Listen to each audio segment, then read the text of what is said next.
Today on the Lazy RPG Talk Show, we're going to look at the D&D Direct Announcements we saw last week. I am going to the virtual D&D Summit on Monday, and I wanted to talk about some of the questions that I have, some of the topics that I'm bringing. I don't know if I'm going to be able to talk to him or not, but I thought I'd have him handy. There is a new PlayDnD homepage to help new players get involved in D&D. We're going to take a look at it, and particularly at one of the really cool features that it's got. Cubicle 7, who has made a bunch of different RPGs, including the Middle-earth RPG, it has a new C7D20 5e D&D game that they're putting out, and they have brought out their design goals. We're going to take a look at those design goals. And we're going to take a quick look at some of the new Ancestries from Shadow of the Weird Wizard by Robert Schwab. And finally, we're going to go through more questions from the March 2023 Patreon Q&A for Sly Flourish patrons. I'm Mike Shea, your pal from Sly Flourish, here to talk about all things in tabletop RPGs. This show, like all of the work of Sly Flourish, is brought to you by the patrons of Sly Flourish. Patrons get access to a dedicated Discord server, the monthly Q&A, a bunch of exclusive adventures, the City of Arches sourcebook, a Dwarven Forge virtual tabletop background library, all different kinds of things that patrons get by joining the Sly Flourish Patreon. You can find a link to join the Sly Flourish Patreon down in the show notes below. And to the patrons of Sly Flourish, thank you so much for your support. So this past week, Wizards of the Coast had their D&D Direct announcements. It was like a half hour long, and they ripped through a whole ton of different stuff. Luckily, they have a D&D Beyond page that summarizes all of the things that are in that video. So if you don't want to watch the entire video, you can actually just read the different things that are on there and maybe go take a look at the specific things. I think they broke out a lot of them in their own independent videos as well. And I have thoughts that I want to share. So first thing they talked about was Dungeons & Dragons coming to Minecraft. Cool. Minecraft is awesome. I'm a big Minecraft fan. I dive in and out of Minecraft from time to time. I think that's really neat. I guess my big question is, can you build stuff? Because I think it feels like it's going to be more like Minecraft Dungeons, which was a lot of fun. Minecraft Dungeons was a fun game, but it was not, you couldn't build anything. It was just like a typical kind of dungeon hack sort of game, which I enjoyed. And frankly, in the D&D universe, I would like that very much. It looks more than that, so we'll see. But hey, I think this is a great merging of two brands. One of the things I want to kind of make clear about my feelings on this sort of thing is I talked about where I see Wizards of the Coast providing a really great value to the larger tabletop RPG community, the hobby, the industry. And for me, they are in the best position to be able to spread the idea of D&D and tabletop RPGs to the rest of the world who might not otherwise know about it. Today, I'm going to go see a D&D movie. That is pretty awesome. D&D and Minecraft, pretty awesome. And a lot of the stuff that they announced, I had heard people kind of talking about it, and they're like, well, that's dumb, or I don't like that, or I thought that was really weird and cringy. And you're like, it ain't for you necessarily, and it ain't about us, because we're already here. We're already in the industry. We're already playing games. We're already using lots of other 5th edition publisher products. It's about the people who don't know about this, that we want them to get hooked. And that's lots of different people with lots of different things and lots of different ideas about what they want and lots of things that draw them in. So try them all. And they're not going to be for all of us. And we might look at them and say, oh, those are really dumb. But it doesn't matter because it might be for somebody else. And the idea of combining Minecraft and D&D, that's fantastic. And there could be lots of parents who could whose kids play Minecraft but don't play D&D, even though Minecraft really is very much like D&D already. They could go try it out. So I'm excited to see this as a Minecraft fan and as a D&D fan. I'm very interested to see this. They do have a Minecraft creatures. The folks at Wizards of the Coast designed some stat blocks for Minecraft creatures like the Blaze, the Creeper, the Ender Dragon, the Enderman. Cool. Not exactly practical. And I'm not going to go into the design or anything like this because it's like a fun thing to do, but it's not really that important. And, it's not it's kind of gimmicky. I'm not knocking it. That's cool. You want to do it, sort of a promo. That's really neat.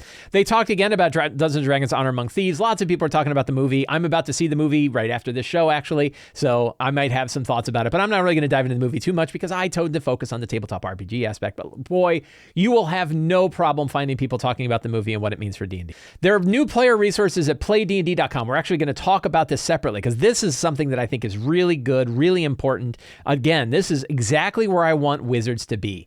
If you look at the stuff I just talked about, the movie, Minecraft, connections to other things, and then having a really good onboarding way for people to understand what playing D&D is like, that's super important. And that's what I really want Wizards to focus on. And they're doing so here. And we're going to take a bigger look at it as we get through the other stuff. But that is something that's really important. There's new D&D play events. They are having, I think, a learn to play on a bunch of different weekends in the year. That's really cool. They're using Prisoner 13, a 4th level adventure. Apparently, I've heard from some people, the best adventure in the Keys from the Golden Vault. 4th level, it's, I think you probably, 1st or 2nd level would probably be better, but hey, nobody asked me. And then Hasbro March Monster Madness. So then there's a whole lot about other merchandise, toys, accessories. WizKids has a bunch of full-size miniatures like a Mimic and an baby owlbear and other things. There's more connections between Magic the Gathering. In this case, they're doing a Secret Lair Dungeons & Dragons Honor Among Thieves Magic the Gathering connection. That's fine. R.A. Salvador talked about the new books about Drizzt, and there's also a new Neverwinter module that's focused on Menzoberranzan. That looks pretty interesting. I haven't played the Neverwinter game in a long time. It'd be pretty interesting. And then we get to the virtual tabletop, the D&D virtual tabletop. And they have a video. If you're interested in the virtual tabletop, if you're interested in the topic of the virtual tabletop, I would definitely take a look at the video. They actually have players sitting around a table with their laptops playing in the virtual tabletop. It's obviously an edited video. I'm sure things are not nearly as smooth as they made them look out to, they made it look to be, but it's still a good way to see, like, what does this thing look like? And I'll tell you, the range of opinions that I saw went from it's going to be the most revolutionary way to play D&D ever and it's going to bring everybody into it to this is going to completely destroy the hobby and it's all going to be dead in a year. And then lots of ranges in between. It's probably a big curve about things in between. My point of view is, hey, go with the gods, try it out, see what you can do. And I don't think it's going to be as big a draw. I mean, I think I don't want to make a prediction. I think it's because of what it is and because of how it works. It's probably less of a draw than like the D&D Beyond character sheet, because the D&D Beyond as a way to build your character is really sticky. It's really good. It's easy to use. It works on every device. You can use it with other virtual tabletops. You can use it with your Owlbear Rodeo. Foundry's got a plugin for it. There's Beyond 20, which lets you import your character or lets you use your D&D Beyond character in Roll20. There's lots of different ways that this connects. So this is another virtual tabletop. It's a different virtual tabletop, but I don't know that it's going to like dominate the industry. I could be wrong, and it could turn out that it dominates the industry. If it does dominate the industry, it will be for the same reason that D&D Beyond is dominating the industry. And even then you say like, dominating, it's 50%. Like last time I did a poll, about 50% of people were using D&D Beyond, which is not everybody, obviously. The reason why D&D Beyond is as popular as it is because it's really good. D&D Beyond is really good. That's what actually makes it dangerous, is how good it is, how much players like it, how useful they find it. If the virtual tabletop takes off like that, that means people really like it. That means people really think it's good.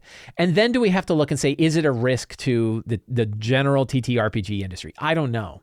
One question I have is like, how open is it to just be used as a VTT without the mechanics? Like, how easy is it for me to run other monsters? How easy is it, like, if I want to pull a bunch of stuff from Kobold Press, is that easy for me to do? I don't know. One thing that I think is easily missed, and this is something Kyle talked about, is the virtual tabletop and D&D Beyond aren't totally integrated with one another. It isn't one tool. It's two separate tools, two separate windows, and the virtual tabletop can definitely import from D&D Beyond, but they are not the same thing. D&D Beyond is not turning into the virtual tabletop. It is a separate enterprise, at least according to Kyle, and then from what we heard watching this video. So we don't have to be quite so worried about like, oh, they're going to be changing D&D Beyond by adding this. It's like, no, they're really going to be separate tools and separate implementations. So what kind of effect is this going to have on the TTRPG industry?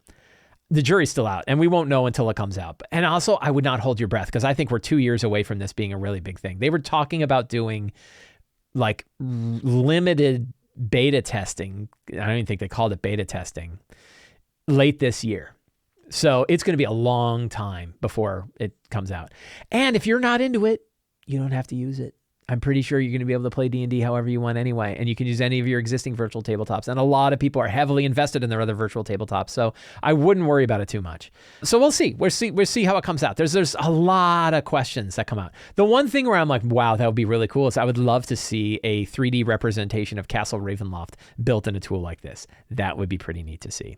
So I don't know. We're going to be talking about the VTT for a long time. It's got a long ways to go. I'm sure it's going to be a topic at the D&D Summit, which is coming on Monday. We'll talk more about that. I talked about the life-size figures. These are life-sized as in like it's a mimic, stuff like that. Joe Manganiello talked about it. He mentioned his interest in doing a live-action Dragonlance thing. That got a lot of attention. It was interesting that Wizards of the Coast put that into their thing, because I don't think they've made any announcement about doing a live-action Dragonlance thing. I don't think, or any kind of Dragonlance thing, but he clearly is interested in it. But he's talking about the documentary he's doing. That's cool. And then we talk about the future of D&D source books and adventures. We get a little bit more detail about the books we knew were coming out this year, including Big B Presents Glory of the Giants. This looks like a giant-focused book similar to Fizban's Treasury of Dragons and Van Richten's Guide to Ravenloft. I'm excited for that. Giants have a really neat history. It'll be fun to see that. Phandelver and Below the Shattered Obelisk looks like a longer campaign adventure that hopefully sits up against Stormwreck Isle and Lost Mine of Phandelver in a way so that there's actually an on-ramp for people that get started with D&D to then go to Phandelver and Below. We'll see. Now, here's the one that I was interested in, and I'm hanging on to a couple of words, and I'm hanging on really tight, and it is one of the questions that I want to bring to Wizards of the Coast tomorrow. Planescape Adventures in the Multiverse. And we're going to look at some words here. Discover Sigil, a city where everyone and everything comes together and where you'll find a realm of wild and weird planes to explore. This book, not box set, this book sets up our major adventure in 2024. That tells me two things. And again, I may be hanging on to a couple of things too tightly. One is it a book or is it a box set? Now, the thing that makes me say they might have changed their mind and made it a book is that they say this book here, and when Jeremy Crawford was talking about it in the video, he referred to it a book as well.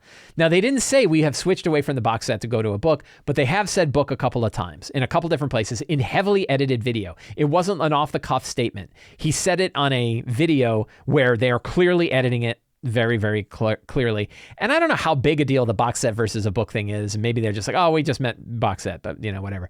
I don't know. But I'm hoping that means it's a book, and that's the question I'm going to ask. And the other one is it sets up our major adventure in 2024.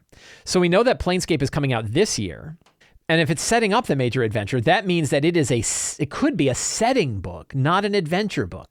What I desperately hope for as a fan of Planescape is that it is a setting book, and it's a book that's a setting. That's what I really want. I want Van Richten's Guide as Planescape. That would make me very happy. And I'm hoping that's what they have. And I'll probably ask tomorrow and find out more. The Book of Many Things. I don't know what the hell this is. The Book of Many Things. For the first time ever, we're exploring the story behind the campaign rocking deck of many things. What is it?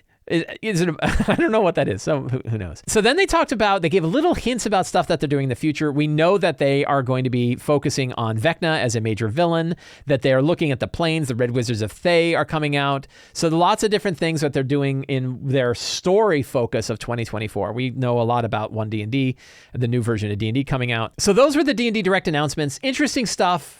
We'll see where it all plays out. Tomorrow, I am going to be at the D&D Summit virtually. And I have been putting together my thoughts and my questions about things that I wanted to bring to the summit. I don't know anything about the format. It's long, I can tell you that. It's like a 7-hour long event.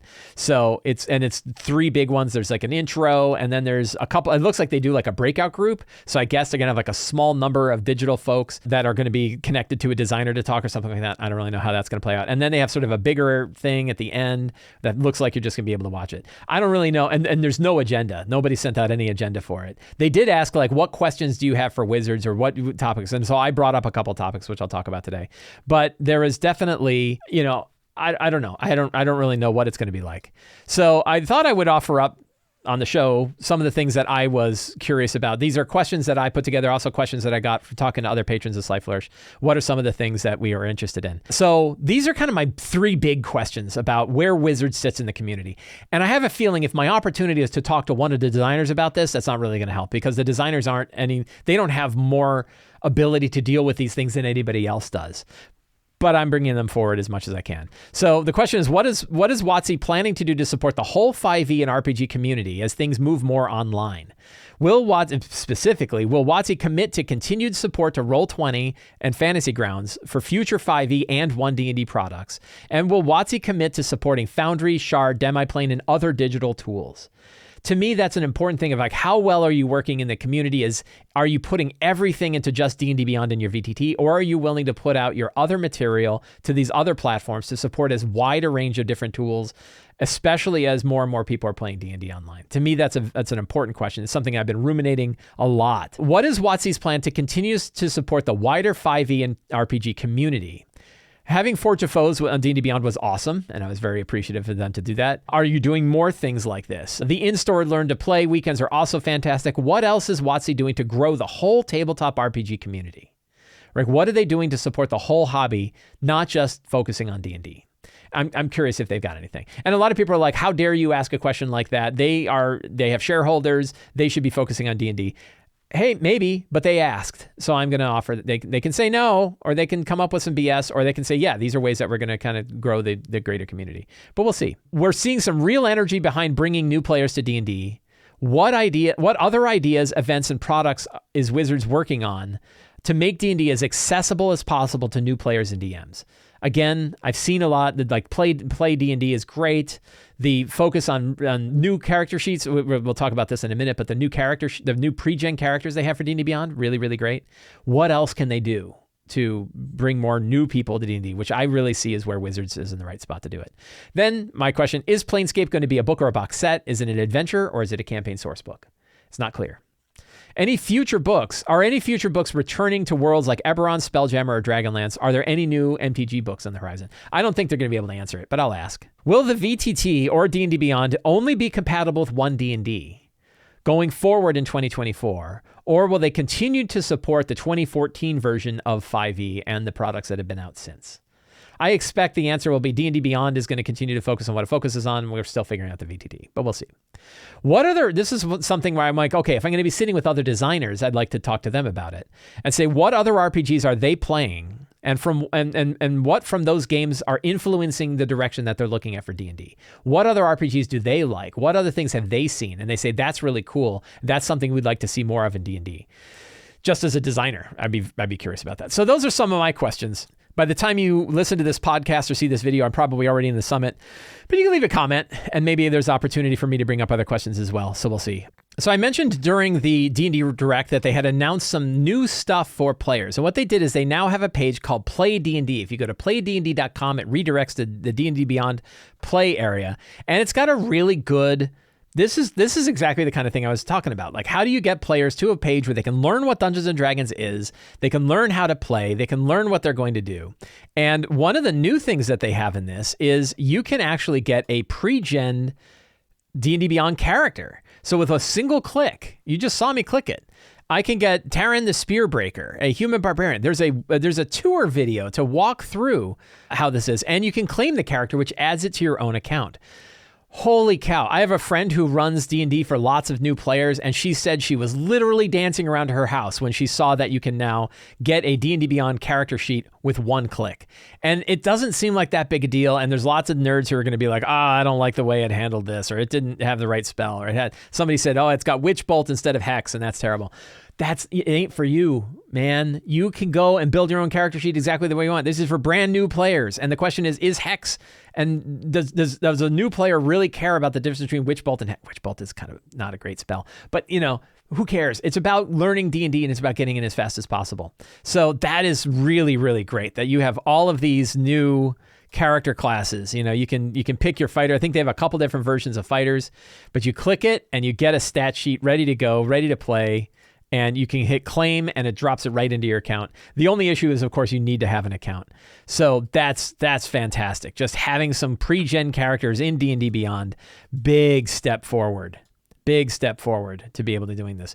And then they offer the campaigns and they're free. So you have Lost Mine of Phandelver, which is an excellent adventure. It was one of my top favorite published adventures for 5e. It was the number one favorite adventure for 5e.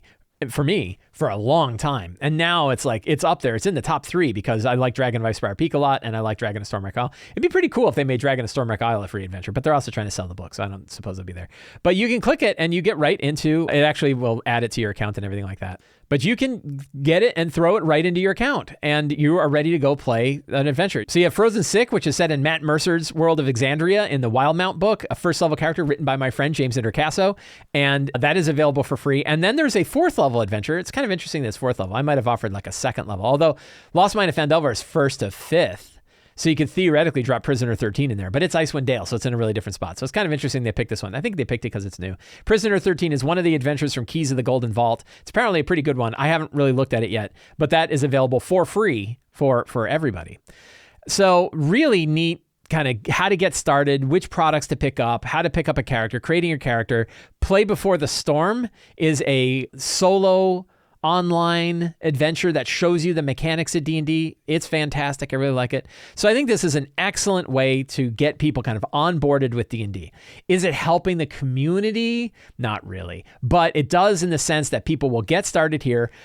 We want people to learn how to play D&D, to get interested in playing the D&D, learning how to play D&D, playing D&D, getting excited about it, playing it with their friends, and then expanding out and trying more stuff. And to me, it's that last bit where they say, I want monsters from other sources, or look, that source book from that company, that looks really good. Or that setting, these settings don't grab me as much, but that setting over there, that setting looks really good. That's what I'm excited about. That's how I see the funnel kind of working. So I'm very excited for this page, and I think it's really nailing exactly what we want Wizards of the Coast to be doing, which is onboarding people from going and eating popcorn in a movie to becoming big fans of the hobby. And this is a good first step. This is a good direction that they're going in. I like it very much.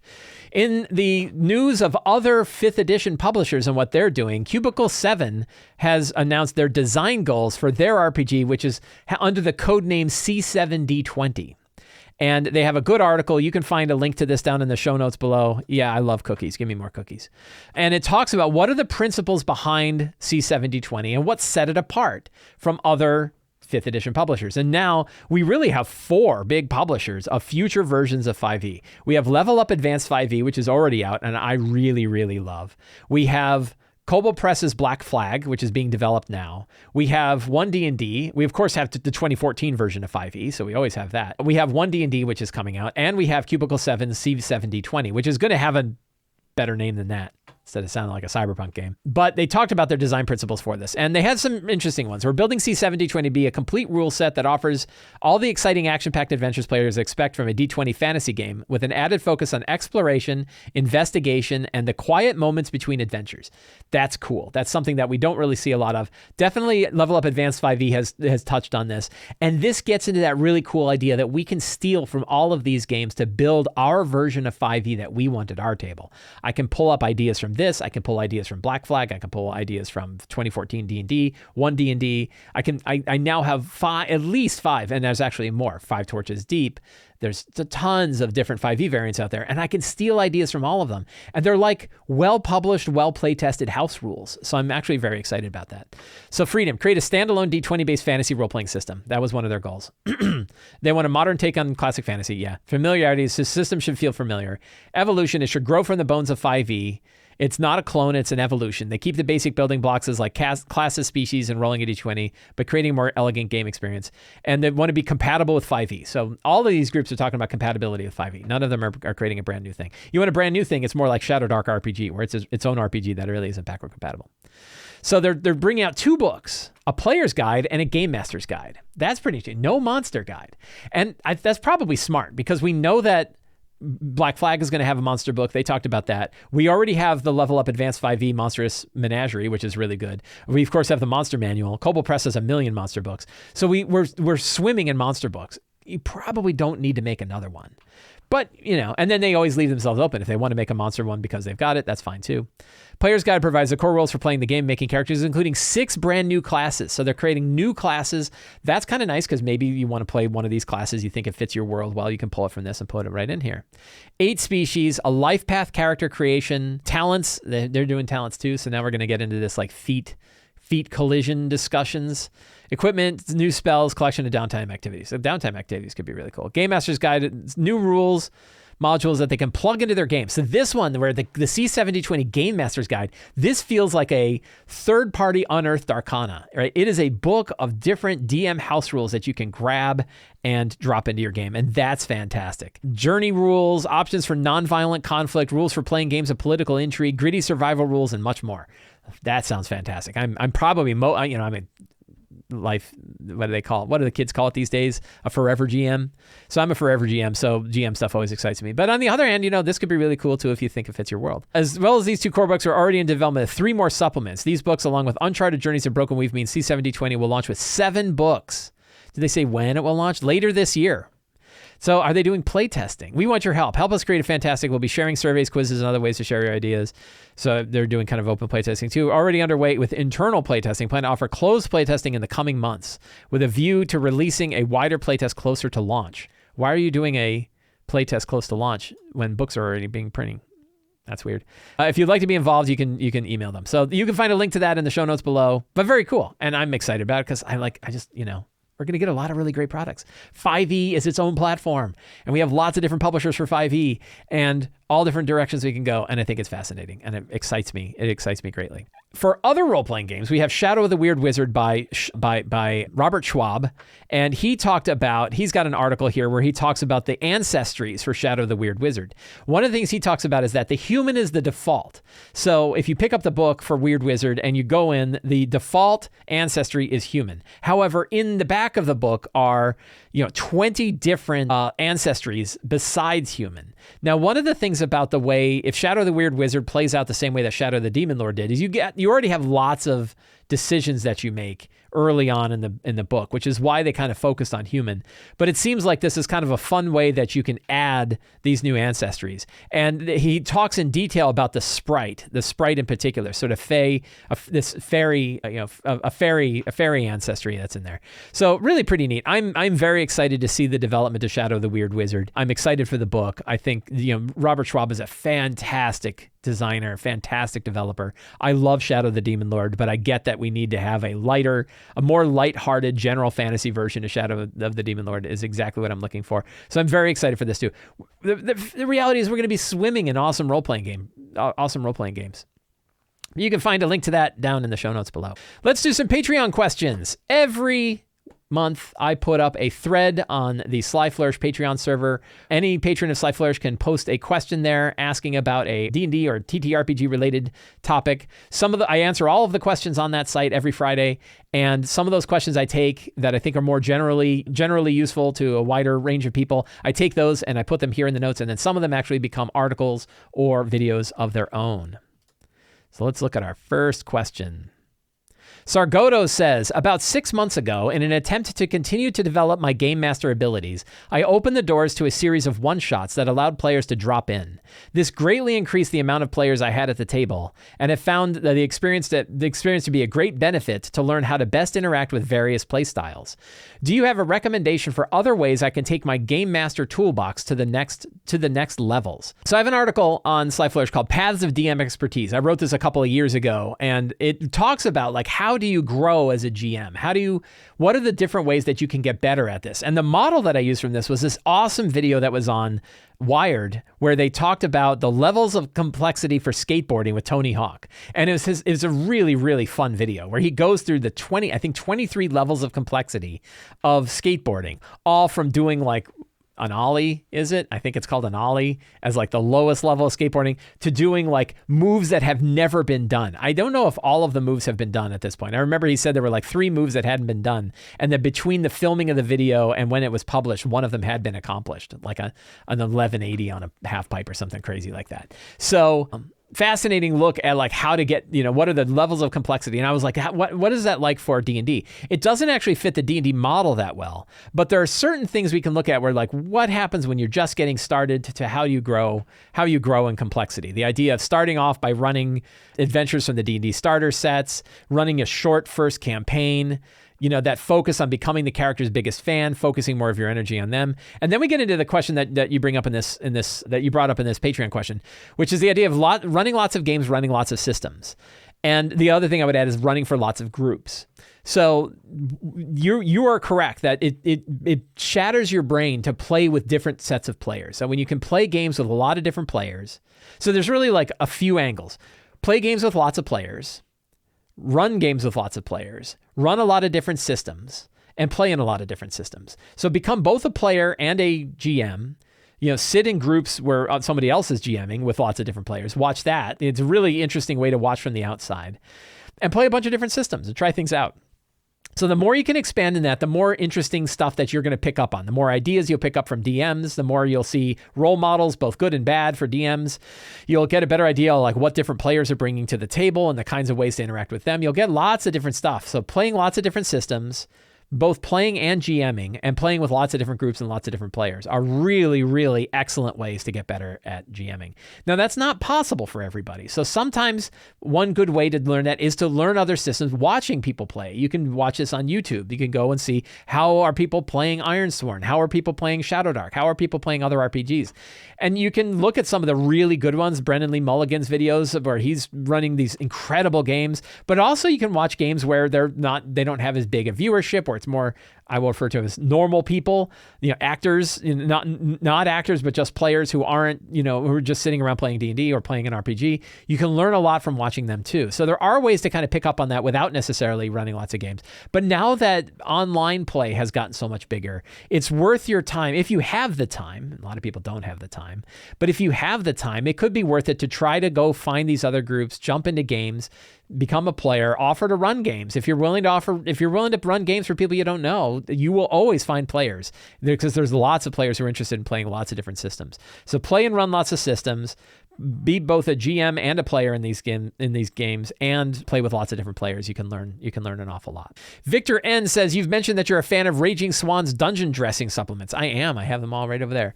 And I'm wondering how you incorporate these into your games. Do you use them in the planning and prep stage, or do you actually bring them up during live play? As a DM who likes to have his random encounters prepared in advance, I'm hesitant to deploy resources like this during live play for fear of slowing down the game by searching up and down, reading tables while the players wait. That is correct. Your approach is fine. I don't typically use random tables during the game. I use random tables to kind of prepare things.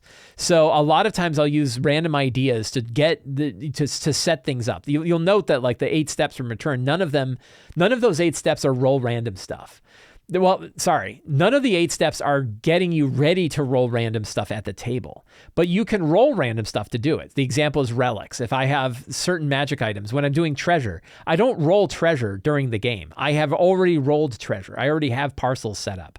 I already know what items are in there. And that way I can eliminate, if I find like a problematic magic item that I know is going to bust my game, I can pull that out, and that works fine. I'm a big proponent of using random tables during your prep to shake your brain up, to get big ideas about what you're doing, and not worry about trying to roll those random tables at the table. You might still do it, but you can even kind of have a subset of stuff. You might even create your own small set of random tables where any of the 4 of them are fine, but you're already familiar with all 4, and then you can roll on them. So I will sometimes pick 4 relics, but I don't often deliver all 4 relics. I only deliver one of them. Maybe I roll to see which one Same with monsters. Maybe you create your own monster list. You're like, any of these monsters could be effective, but maybe I'm only going to run 1 or 2. Maybe put a little number in front of it and you roll a die and see.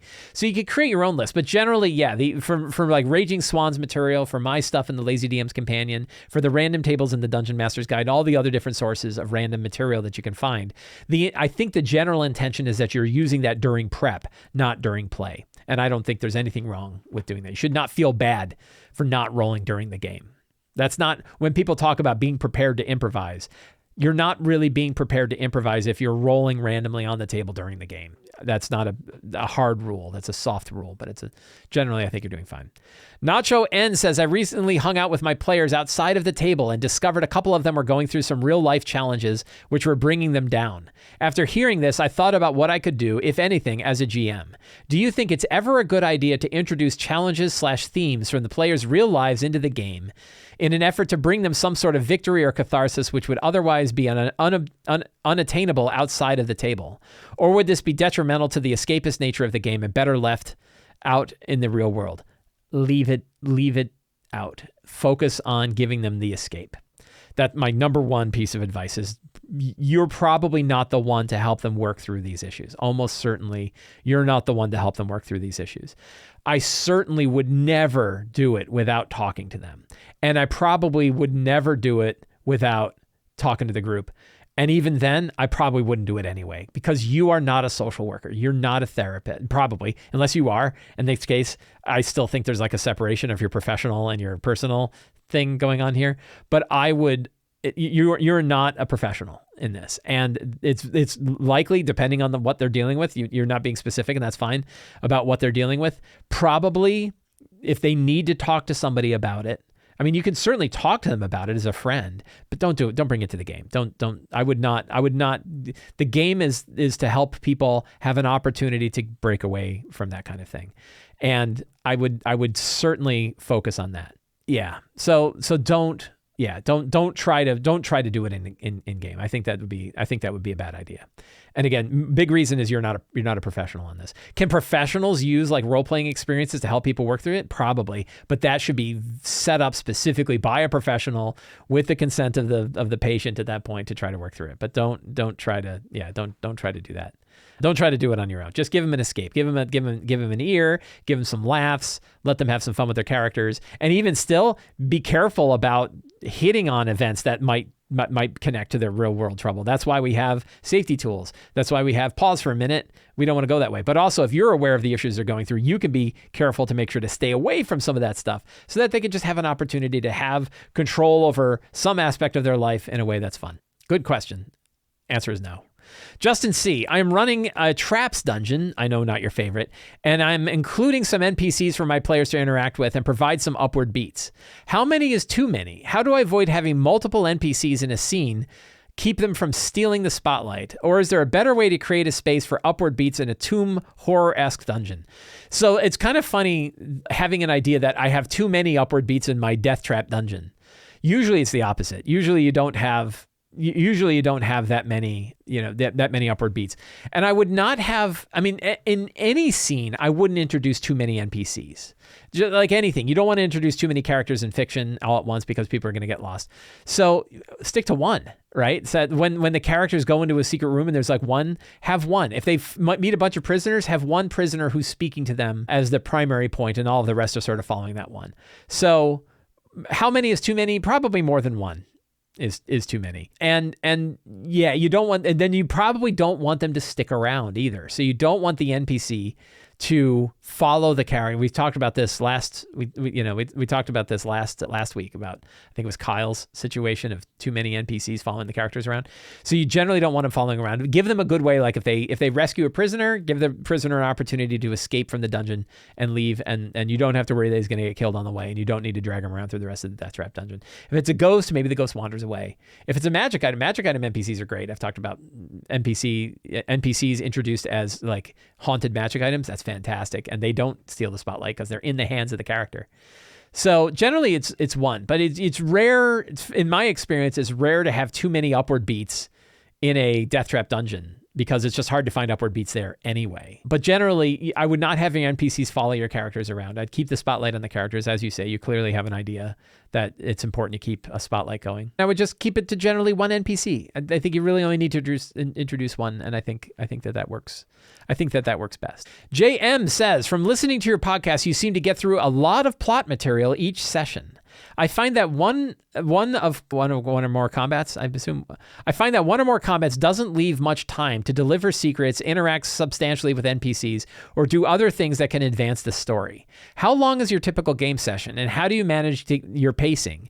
How much story progression is satisfactory for the DM and for the players? So my games are about 3 hours, right? My games I have two regular games a week, two regular games a week, and then one every other week, and all of them are 3 hours long, which I find to be the ideal amount of time for me. That's my, I don't burn out. It's easier for me to prep when it's a 3-hour game, even adding that extra 4th hour. Well, I'm not opposed to a 4-hour game, but generally speaking, I find that 3 hours is the right amount of material. It's a right size for me to fit in a good amount of progression and still still keep the game brief enough that the prep is easier and people are paying attention and it doesn't eat too much time in a day and people are able to make it more often. I think if I tried to do 4 hours, I think I would have attendance issues. I think people would have a harder time fitting an entire 4-hour game into a session.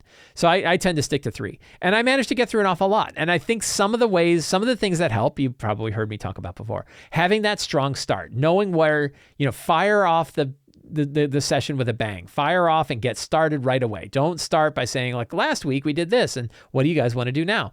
You have an event that draws the characters into the game. Every session you have some kind of event. Doesn't have to be a battle, although a battle works really nice when you run a battle, but it can be anything. Just an event happens that draws them into the story. That's a really good way. Making sure not to make every battle a big, high challenge, high tactical battle with multiple different monster types and big environments. Those are really cool for set piece battles, but don't make every battle a set piece battle or they're just going to eat up all of the time that you have. Then the other one is about like revealing secrets or having conversations with NPCs. You can slide those into a battle so they can still learn things while they're engaged in combat. But there's lots of different ways that, if you... I'm losing my train of thought again. So you can kind of fit some of NPC interaction and some secrets into a battle, but even better is just have fewer battles. I say it all the time and not everybody does it and that's fine. But I'll tell you, running battles in the theater of the mind or with an abstract map where you don't have to pull out a grid and you don't have to move minis around, it makes those battles a lot faster. And if you can get your players used to playing that style, they'll recognize it. They know what the authority they have. It still matters. It's still combat. They still have choices, but it runs much faster. And another way is have fewer players. Right? If you're playing for 6 players all the time, it's going to take longer. If you're playing for 4, it moves along. I had a game where we had a couple of people that weren't there and we played with 4 and the other player, we love those other players and no way are we going to get rid of them or anything like that. But they were like, wow, this ran really well. It was really smooth. I'm like, yeah, it is. And combat balance is better. So like aim for 4 characters, aim for 4 players if you can. And you get a lot more done. But yeah, I feel like I do get a lot done in a 3-hour session. I feel like the prep that I do helps me get that material out there, knowing what secrets and clues I'm going to talk about or that I could be potentially revealing, getting that strong start, drawing them in, moving things forward, keeping that pacing good, keeping the upward and downward beats moving smoothly, that they just, it works and it's very satisfactory to me. I feel like we get a lot done. If you want to know like how much I get done, you can look at my prep videos and I talk about each session afterwards. So you can see like how much do I manage to accomplish, but I feel like I get to accomplish a lot. The other one though is I'm not afraid about stopping in the middle. So if they're in the middle of exploring a dungeon, I'm okay with stopping right at that point in the dungeon. It means I have a strong start. And so it means that the campaign moves along. So I don't feel like I have to like perfectly fit an adventure into one session. I'm happy to stop in the middle of an adventure and pick it up next time. So and you get a lot done. It's sort of like picking up a book. You can read more if you don't try to get to the end of the chapter every time. If you just are willing to stop in the middle of a section of a book and then pick it up later, you actually can get more reading done. Jesse E. says, how do you approach online play when there are multiple players in the same physical location? My partner is one of my players and we play with other couples and a group of housemates across various games. It can be frustrating or difficult to figure out mixing two or more people in the same room, dealing with crosstalk among people in one space, or handling VTTs in such situations. Thanks for all the great work over the years. Thank you. So yeah, my groups are like this. My Saturday group, my every other Saturday group has 2 couples that both are in the same location. My wife and I are in our spot, and my friend Chris and Sharon, they are in their home, and then we have 3 others who are individual. And good microphone behavior is really critical, that if they're going to talk within their group, they should mute so that their talk is not getting out to everybody else, unless they're talking expecting to be able to talk to the other people. It can be tricky. Any kind of crosstalk is hard in any kind of online play. And it helps to have adult conversations with them about when to mute, when not to mute, when background noise is there. How do they, if you really need to, if you have a lot of people doing something where like in the text chat you're watching and people are saying like, hey, it's time. You could even have one of the other players act as sort of a moderator to make sure that everybody's asking. Like if it's not something you want to handle, one of the other players can help say like, okay, Jack, it's your turn to talk. Okay, John, it's now you were saying something. Have somebody else do the moderation of calling on individual people. You can call on individual people instead of saying like, who wants to open the door? Say like, Jack, do you want to open the door? John, do you want to open the door? something like that. So, but it's hard in online play anyway. And I guess it can be harder when you have multiple people, but at least you don't have crosstalk between them.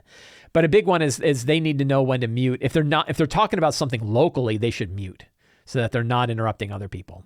That would be a big help. As far as handling VTTs and stuff like that, I don't really know. I would probably ask them. And so one thing you could do is you could ask them to go to different parts of their domicile and connect individually. If you're seeing a lot of problem that way, you might say, look, it would actually run better if you guys were in separate rooms than it is to be in the same room. One trick is to share one microphone. So have one microphone that they're using on their side, and if they can, make it a good microphone, a good omnidirectional microphone that can pick up a lot so that you can easily hear everybody that's there. That can definitely help. But if that's tricky, then you might ask people to operate out of separate rooms. My wife and I have from time to time when we're playing, she'll play in one room, I'll play in another, and we use our own microphones and our own headsets. So it's basically, we could be on other sides of the world. So if you're finding that having people together in a room is actually making it harder, see if you can separate and see if that works. Jesse, I hope that helps. Jay says, not really a question, but I would love if you could talk about your Dungeon 23 progress.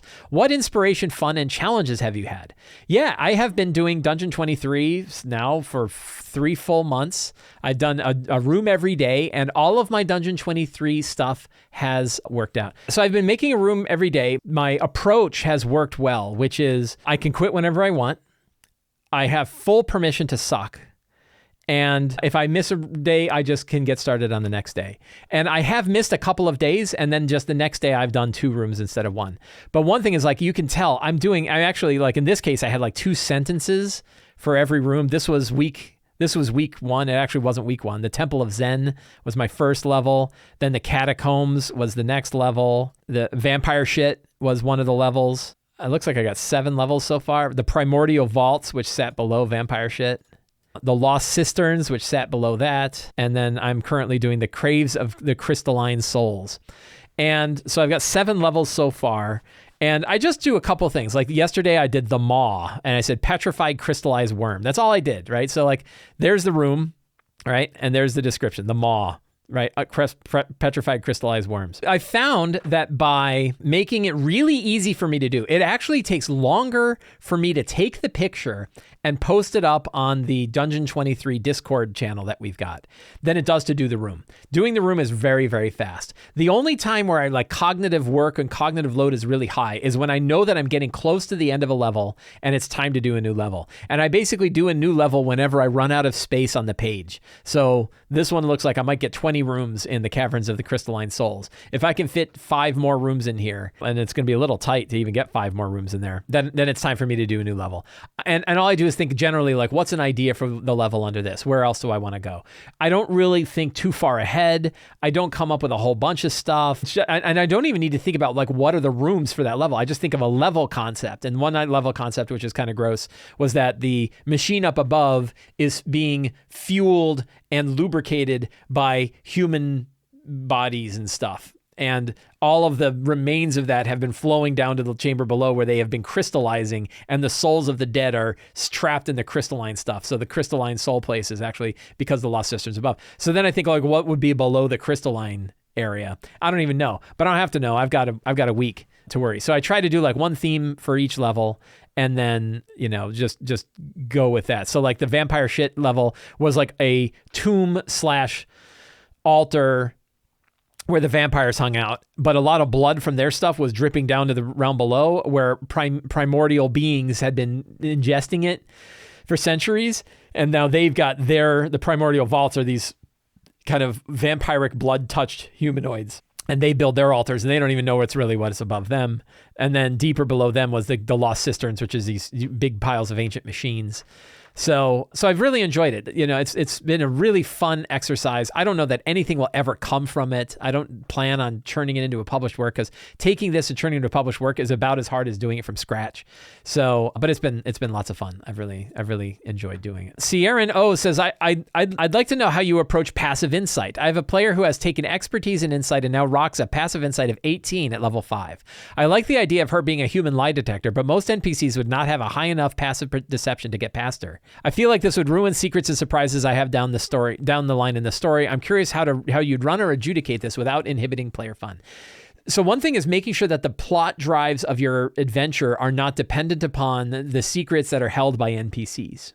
That can be a big one. That if you move it away from a mystery and more towards action and more towards what the characters are able to do with the information that they've got, you don't have to worry so much that they have a passive insight of 18. Yeah, they are a human lie detector. And again, it's not that they know what the other person is saying. They don't know what the lie is. They just know they're lying. They can just tell something's off. They don't automatically know the answer. So, you can, like in that case, and it is fun from time to time for them to run into people who are clearly going to betray them. And you just say, oh, this person's absolutely, you're sure this person's on the bad side and going to betray you. Let that happen. It actually makes the storytelling a lot more fun when the characters do know this stuff ahead of time, because it's so unexpected that they would know the things that they know. I had great fun in my Ghost of Saltmarsh game where they befriended a vampire who started charming all the bad guys and telling them the whole mission of all the bad guy stuff. And it was like in one day, they learned everything about the entire plot of that was going on. And the players loved it. And I thought it was fun because then they got to manipulate that plot and work with it. And it didn't mean that all of the excitement of the adventure was gone. It just changed where the excitement came from. And I found that really good. So I would lean into it. I would let them discover things. But mostly I would make sure that the drive of your adventure is not based on the secrets that NPCs hold, but like where they're going. What are those things that are in motion that the players need to deal with or need to try to stop?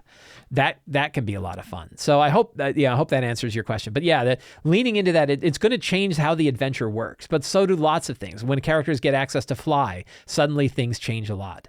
So how do you find out? How do you dig into that is really a good way to do it. Joe says, I was wondering how you handle transitioning to a new scene during a spiral development, like in your Eberron game. Did you just offer the different scenes in the next places to go? Or were these scenes only hinted organically through gameplay? I have tried my hand at this style, and I'm not sure if I should just offer up the options for different scenes at the conclusion of a particular scene. So I have an idea that I call like 3 plus infinite choices, which is the idea that you generally have 3 options that you can put in front of the characters, but they are free to come up with any other options that you may not have thought of. So if you have players that are particularly good at thinking about the situation and figuring out their next path and direction, you let them do so, and you can kind of lean in that way. But a lot of times players are kind of like, I don't know exactly where to go. Again, players are only picking up half of what you're saying half the time. So they're only picking about half of what you're saying. So you might have to offer those choices. So I often do say, at this point, you think you have a couple different paths you could take. You could go here, you could go there, you could do the other. Or if you have any other ideas, you could certainly do those as well. And I think that it's absolutely fine to offer choices like that. Open-ended. You're saying, here are 3 that you get, especially if they've come up with them. You keep track of the paths that they've been talking about, and then you recite them back to them so that they know that there's some clarity there. That is a good way to go as well. And I often like to offer those choices, those big choices and scenes at the end of a session so that you know where you need to go in the next session. It depends on how big the scene change is. Maybe if they're just going from like different shops in a town, you don't really have to do that. But if it's like major arcs of a campaign or major arcs of an adventure and you don't really have anything prepared for one path or the other, then you probably want to offer up multiple choices to people and let them pick closer to the end of a session so that you can spend a little time preparing for the direction that they go. I hope that helps. Jason K says, I tend to run campaigns that take 2 years or more to complete. I have no idea how to run a campaign that lasts only 8 to 12 sessions. If you don't mind, can you share your thoughts and opinions on how to run short campaigns that last 3 months or less? Yeah. So I tend to run like 1 to 2 year campaigns, in which case I don't tend to worry too much about like how things are going to go or the pacing. But if you are going to run a short campaign that's 8 to 12 sessions, which isn't terribly short, it's not a one shot, that's still a fair amount of stuff. What do you do? And the answer is get as close to the ending as you can. Think about getting as close to the ending as you can.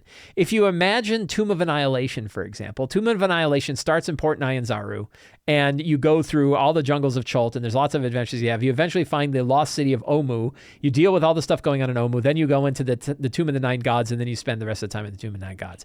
If you were doing 8 to 12 sessions, you might start in Omu. You might jump cut away from all of the travel through Chult and away from Port Nyanzaru and start them in Omu because it's closer to the end of the campaign. Maybe you even start them on their way into the Tomb of the Nine Gods, right? Maybe you have like one scene outside of the tomb where they're dealing with all the political intrigue of what's going on, and then boom, they're in the temple. and the game is focused on the temple.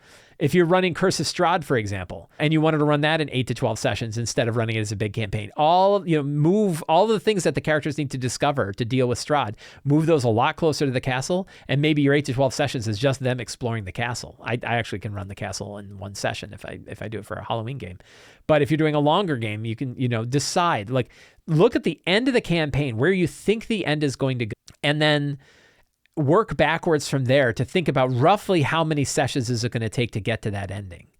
And even if you're doing a homebrew campaign, you can still do the same thing. What is that general arc of the campaign that you're considering? What is the big goal that the campaign is going to reach? And then instead of saying, like, we're going to start here and get to that goal, think about the goal and work your way backwards, not session by session. You're not planning every single session. You're just looking at, like, what kind of material do you think you're going to be able to fit in that situation to fit 8 to 12 sessions, instead of trying to run a 1 year or 2 year campaign. And probably want to shrink the number of villains. Maybe you only have 1 or 2 villains. Maybe you have villains that are more tightly connected than wide-spanning villains, and focus on that. So when I've run shorter campaigns and I've done something like that, it's worked a lot better. It's worked a lot better when I had a good idea of where the campaign was going to go and work backwards. Shadow of the Demon Lord was one where it was 11 sessions. I knew it was going to be 11 sessions. And every time I kind of started at the end and worked backwards to think about what we were going to do. In that case, I had a published game, but I knew where each session was going to go. And it all followed that path along. So that's a way to go. So I hope that helps. Friends, I want to thank all of you for hanging out with me today while we talked about all things in RPGs. If you like this show and you want more information like this, you can join the Sly Flourish newsletter.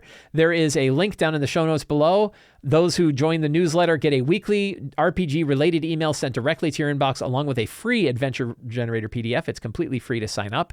You can also join the Sly Flourish Patreon. Patrons get access to the monthly Q&A, a dedicated Discord server, a bunch of exclusive adventures, lots and lots of other tools, tips, tricks, and accessories for playing your 5e RPGs or your tabletop RPGs. And you can also pick up any of my books at the Sly Flourish bookstore. There's a link down in the show notes below. The books include Return of the Lazy Dungeon Master, The Lazy DM's Companion, and The Lazy DM's Workbook.